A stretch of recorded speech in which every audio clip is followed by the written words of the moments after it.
আপনি আন্দাজে আমার উপরে যে একটা তহমত চাপিয়ে দিলেন যে আমার আকীদা ঠিক নেই। আমি ওপেন বলছি আপনার সামনে, কোরআন আমার সামনে, আমার আকীদা আল্লাহ এক, আমার রাসূল মুহাম্মাদুর রাসূলুল্লাহ সাল্লাল্লাহু আলাইহি ওয়াসাল্লাম উনি নিষ্পাপ। ওনার যারা আদর্শ মেনে চলেছে, যারা সাহাবায়ে কেরাম বলা হয়, তারা মাহফুজ। আল্লাহ রাব্বুল আলামিন নবীদেরকে নিষ্পাপ বানিয়েছিলেন, মাসুম, আর সাহাবায়ে কেরামকে আল্লাহ মাহফুজ, হেফাজত করেছিলেন। আমার আকীদা তো আমি বলে ফেললাম। ওবায়দুল্লাহকে জিজ্ঞাসা করেন, আমার মনে হয় ওনারও আকীদা এইটাই। তা আমাদের এই আকীদায় কোনটা ভুল আছে আপনি বলেন?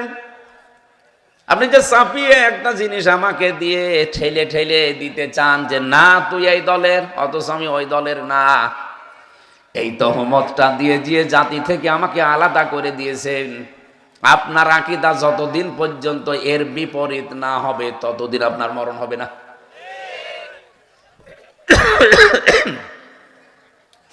মুসলিম শরীফের হাদিস এইটা।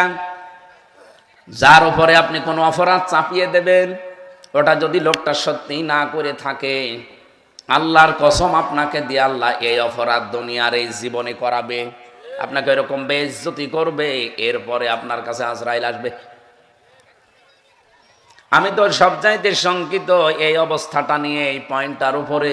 বাংলাদেশে যেহেতু এই গোনাটা সবচাইতে বেশি হয়, কিয়ামতের দিন দেখবেন হাজারো মানুষ আমরা এই তহমতকারীর কাতারে দাঁড়িয়ে গেছি। কিয়ামতের দৃশ্যগুলো যখন কোরআন থেকে পড়ি, সবচাইতে বেশি ভয় হয়। আল্লাহ পাক কোরআনে কারিমে সূরা মরিয়মের 95 নম্বর আয়াতটায় জানিয়েছে, ওয়াকুল্লুহুম আতিহি ইয়াউমাল কিয়ামাতি ফারদা। কিয়ামতের কতগুলো কাতার হবে, কতগুলো শ্রেণী বিভাগ হবে, আপনারা মাওলানা ইব্রাহিমের কাছে শুনছিলেন। কিয়ামতের দৃশ্যগুলো উনি প্রথমে তুলে ধরেছিলেন, এরপরে জান্নাতের নিয়ামত, জাহান্নামের ভয়াবহ বর্ণনার কথা বলছিলেন। আমি তো হালকা হালকা শুনছিলাম, এটাই তো নাকি? হ্যাঁ, সূরা ওয়াকিয়া থেকে এমন মনে হয় আলোচনা হয়েছে। আমার শুধু দৃশ্যটা মনে হচ্ছিল, উনি যখন ওই যে বিভিন্ন জিনিসের উদাহরণ টানছিলেন, আমি খাবার খেতে খেতে এদিকে কান লাগিয়ে শুনেছিলাম কিছু। মাঝে মাঝে মনে হচ্ছিল, আল্লাহ কিয়ামতের দিন তুমি তো মানুষকে প্রথম ধাপে একা একা ডাক দেবে, কেউ থাকবে না আমার সাথে। আর যত ভ্রান্ত ধারণা আপনাদেরকে মানুষ শুনিয়েছে, সে আলেম নামে হোক, ইমাম নামে হোক, পীর নামে হোক, যে কিয়ামতের দিন এক একজন হাজার হাজার মুরিদ নিয়ে উঠবে, এটা ডাহা মিথ্যা কথা। কিয়ামতের দিন এক একটা মানুষ আল্লাহর সামনে দাঁড়াবে স্রেফ একা একা, কেউ থাকবে না। অকুল্লুহুম আতিহি ইয়াউমাল কিয়ামাতি ফারদা। ফারদা মানে কয়জন? একজন। আপনি কোথায় পেয়েছেন যে জাহাজ সহ আসবেন? আপনি লক্ষ লক্ষ মুরিদ নিয়ে আপনি মিছিল করতে করতে আসবেন, কোথায় পেলেন?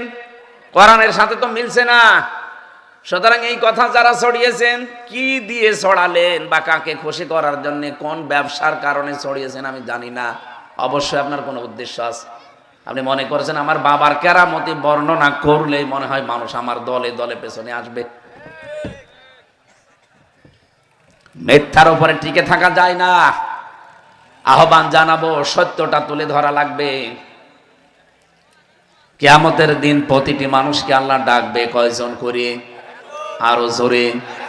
আপনি একটু নিজেকে একটু দাঁড় করান তো এই জায়গায়। আপনি একা একা দাঁড়িয়ে আছেন স্রেফ আল্লাহর সামনে। রব্বুল আলামিন আপনার পেছনের এই 50, 60, 70 বছরের জীবনটা সামনে দিয়ে বলবে, দেখ, ইকরা কিতাবাকা কাফা বিনাফসিকা লিয়াউমা আলাইকা হাসিবা। আমি তো বাস্তব কথা বলছি। মনে করেন আমি দাঁড়িয়ে আছি কিয়ামতে, আমার এই 34 বছরের জীবন নিয়ে যদি আল্লাহ বলে, আমির হামজা 2025 সালের ডিসেম্বরের বা 26 সালের ফেব্রুয়ারির 28 তারিখ পর্যন্ত তোরে মাফ করে দিলাম, শুধুমাত্র মার্চ মাসের 1 থেকে 22, 23, এই 23 দিনের হিসাব দিয়ে জান্নাতে চলে যা। আমি একা একা থাকলে আমার মনে হয় এই 23 দিনের হিসাবও আমার এখনো জোগাড় করা হয়নি। আপনারা পারবেন না? না, আপনারা পারবেন।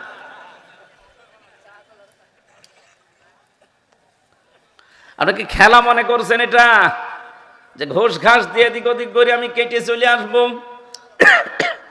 অবদিয়াল কিতাব ফাতারাল মুজরিমিনা মুশফিকিনা মিম্মা ফীহি ওয়া ইয়াকুলুনা ইয়া ওয়াইলাতানা মা লিহাযাল কিতাবি লা ইউগাদিরু সগীরাতাও ওয়ালা কাবীরাতান ইল্লা আহসাহা ওয়া ওয়াজাদু মা আমিলু হাযিরা ওয়ালা ইয়াযলিমু রাব্বুকা আহাদা। মানুষ তার কিতাবটা হাতে নিয়েই বলবে কেমন আশ্চর্য কিতাব, এখানে তো ছোট বড় কোনো কিছু বাদ যায়নি, সব উপস্থিত হয়ে গেছে। আল্লাহ তার কোনো বান্দার উপরে চুল পরিমাণও কিন্তু জুলুম করবেন না। কিয়ামতের বিচার ব্যবস্থা যখন আমি পড়ছিলাম, কিয়ামতের বিচারে আল্লাহ পাক যদি কারো উপরে ন্যায় বিচার করে কেউ জান্নাত পাবে না। এইদিকে তাকান, এই ছেলে বসো বসো। কিয়ামতে আল্লাহ যদি কারো উপরে ন্যায় বিচার করে জান্নাত আপনি পাবেন না। আর আল্লাহর বিচারে তো অবিচারের প্রশ্নই, বলেন বলেন, আল্লাহর বিচারে তো অবিচারের প্রশ্নই আসে না। উনি যদি ন্যায় বিচার করে তাও কেউ জান্নাত পাবে না।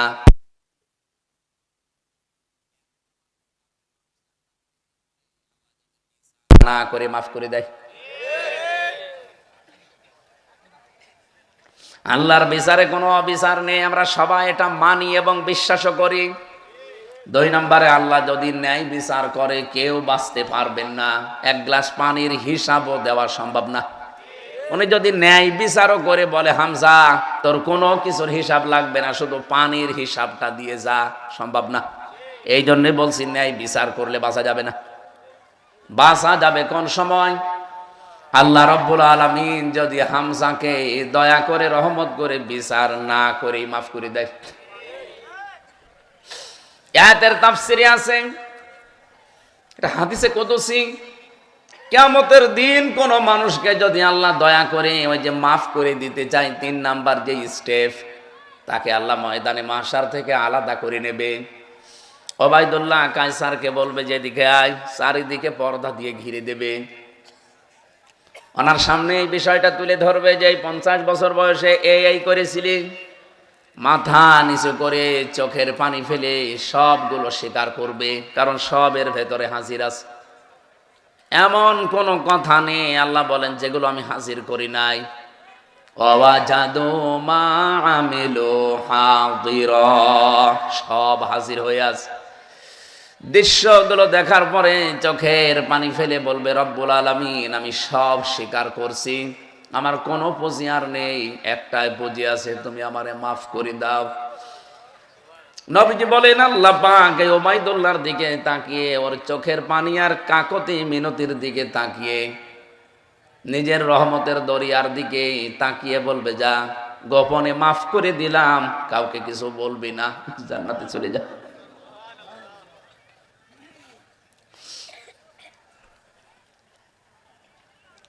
এটার নাম হিসাব ইয়াসিরা বলা হয়। নবীজি প্রতিদিন 100 বার করে আল্লাহর কাছে বলতেন আল্লাহ তুমি যদি আমার হিসাবটা নাও তবে হিসাব ইয়াসিরা করে দিও।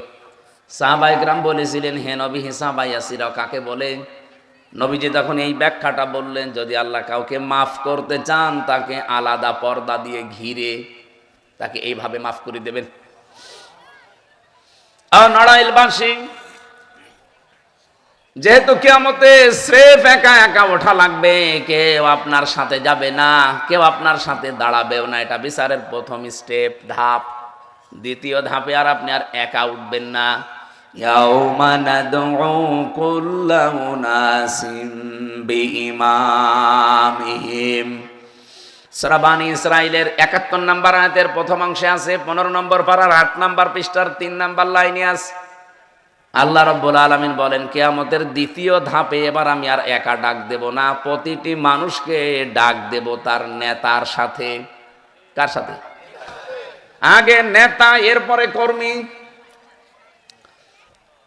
আপনি আমার দল করেন না, আমার দলের বিপক্ষে আছেন, ওটা আমার দেখার দরকার নেই। এখন সবাই আপনারা আমার, আমি মন থেকে আপনাদেরকে এসেছি বাঁচানোর জন্যে। আমি যেটা বুঝেছি কোরআন থেকে ওইটা বোঝাতে চাই।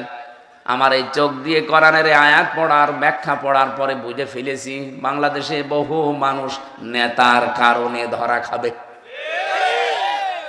নড়াইলবাসী, আপনি নিজের দিকে তাকিয়ে প্রশ্ন করেন তো, যার আদর্শ মেনে চলেন, যার পেছনে ঘুরঘুর করেন, যাকে আপনি নেতা বলে স্বীকৃতি দিয়েছেন, যার কাছ থেকে পান বিড়ি চা পেলে পাগল হয়ে যান, কিয়ামতের দিন এই লোকটাকে আল্লাহ আগে ডাকবে, এরপরে আপনাকে ডাকবে পেছনে। আপনার কি মনে হয় যে লোকটা আপনার নেতা, যার চরিত্র সুদ খাওয়া, যার চরিত্র ঘুষ খাওয়া, যার চরিত্র চাঁদাবাজি করা, যার চরিত্র দখলবাজি করা, যার চরিত্র ইশারা দিয়ে মানুষ খুন করা, এইরকম মানুষ যদি কিয়ামতে আপনার পেছনে থাকে, সামনে থাকে, আর আপনি তার পেছনে, ওরে দেখলেই তো আল্লাহর রাগ হয়ে যাবে, আপনার পর্যন্ত যাওয়া লাগবে না। সত্যি করে বলেন, আপনার কি মনে হয় যে আল্লাহ আপনাকে মাফ করবে? ও বলছেন না, ও তো এখনই ধরা খাবে।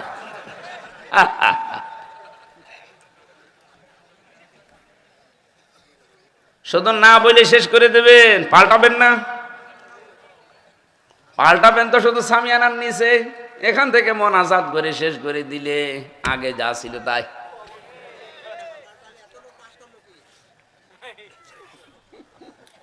সুলাইমান নবীর জীবনী পড়ছিলাম তাফসিরে তাবারির ভেতরে।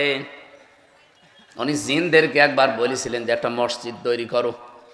জিনেরা মসজিদ তৈরি করার পরে সুলাইমান নবী এসে দেখে ভাঙ্গা। আর মসজিদ কই বানিয়েছিলাম, আবার ভেঙে ফেলিস। ভেঙে ফেললে কেন? আচ্ছা, আপনি তো বলেননি যে মসজিদ তৈরি করার পরে কি করা লাগবে। চিন্তা করলাম কাজ কাম তো নেই, আবার ভাঙা আরম্ভ করি। উনি বললেন ঠিক আছে, এবার মসজিদ বানাও। আর একটা কাজ দিলাম, মসজিদ যখন তৈরি হয়ে যাবে শেষ, তখন একটা কুকুরের লেজ সোজা করবা। মসজিদ শেষ, কুকুর একটা নিয়ে এসেছে, টানাটানি করছে লেজ, দেখে সোজা হয়ে গেছে। যে এই তো এতটুকু কাজের জন্য নবী আমাদের দায়িত্ব দিল, কাজ তো শেষ, যেই ছেড়ে দিয়েছে আবার বাঁকা। ওরা বলছে এভাবে হবে না, তেল নিয়ে আয়, মোবাইল নিয়ে আয়। তেল মোবাইল দিয়ে টানে, লম্বা হয়, যেই ছেড়ে দেয় আবার কাছে যায়। জিনেরা বলা খাওয়া করছে নিজেদের ভেতরে, কি কুকুর হবে না, বাঁশ নিয়ে আয়, জায়গা মতো বাঁশ দে, বাঁশ দিয়ে বেঁধে রাখ টাইট করে। 7 দিন একাধারে বেঁধে রেখেছে। 7 দিন পরে যে খুলে দিয়েছে, আগে যা ছিল তাই। সুলাইমান নবী এসে বলছে কয় এবার তো মসজিদ ঠিক আছে, তোমরা কি করো? বলছে হুজুর আমরা টানা টানিতে ব্যস্ত। একটি কুকুর, এত চেষ্টা করছি সোজা হয়ে যায়, যেই ছেড়ে দেয় আবার কাছে যায়। আমার তো মনে হচ্ছে আমাদের চরিত্র ঠিক ওই কুকুর এর লেজের মতো হয়ে গেছে, অনেক দূর চলে গেছে, আমি অত নিচে নামতে চাই না। নড়াইলবাসী, খুব ভালোবাসি আপনাদেরকে। যে কথা বললাম আশা করছি আপনারা বুঝে ফেলেছেন। কিয়ামতের দিন আপনি কিন্তু আর এবার একা উঠছেন না, আপনার নেতার সাথে ওঠা লাগবে। সূরা বানী ইসরাইলের ৭১ নম্বর আয়াত, আমি কি বানিয়েছি এটা? আপনি এবার নিজের বাকি জীবনটা চালাবেন, খালি দুনিয়ায় শেষ না, আর এর পর আর একটা জগৎ আসতেছে। কিয়ামতের এবার ৩য় ধাপ। আমার মনে হয় মাওলানা আবুল্লাহ ইব্রাহিম এই ৩ নাম্বার শ্রেণীর বিভাগের কথাই বলছিলেন, ১, ২, ৩। কারণ সূরা ওয়াকিয়ার ভেতরে এই ৩টা কাতারের কথা আছে। রব্বুল আলামিন কিয়ামতে আপনাকে আর এবার নেতার সাথে ডাকবে না, এবার ডাকবে আমাদের সবাইকে একসাথে। আর সবাই থাকবে মানুষ কিয়ামতের ময়দানে উলঙ্গ। কিন্তু দৃশ্যটা এত জালজালা, এত কঠিন অবস্থা আল্লাহ বানাবে, কেউ কারো দিকে তাকাবে সেই সুযোগটাও পাবে না। আমার ভাইরা, এই জন্য আল্লাহর বিচারে কোনো অবিচার নেই। উনি ন্যায় বিচার করলেও কেউ বাঁচবে না। শুধু একটাই মাত্র উপায় আছে, কিয়ামতের কঠিন ময়দানে আল্লাহ যদি কাউকে তার নামের খাতিরে দয়া করে মাফ করে দেয়, হিসাবা ইয়াসিরা তার উপরে করে, সেই লোকটা মাফ পাবে।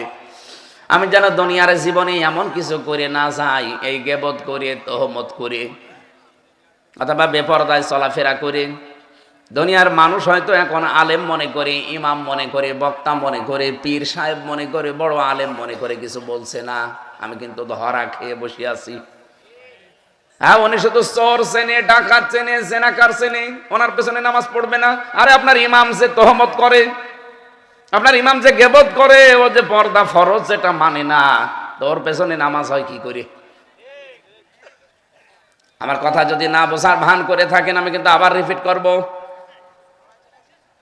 যেহেতু এটা রেকর্ড হচ্ছে, সারা বাংলাদেশ যাবে, সবাইকে বলছি, চুরি ডাকাতি জেনা করলে যেভাবে আমরা নামাজ পড়ি না, আজকে থেকে সিদ্ধান্ত যদি নিতে পারতাম যে গেবত করলে, তহমত করলে, ওরে আমি ইমাম মানি না, নেতা মানি না।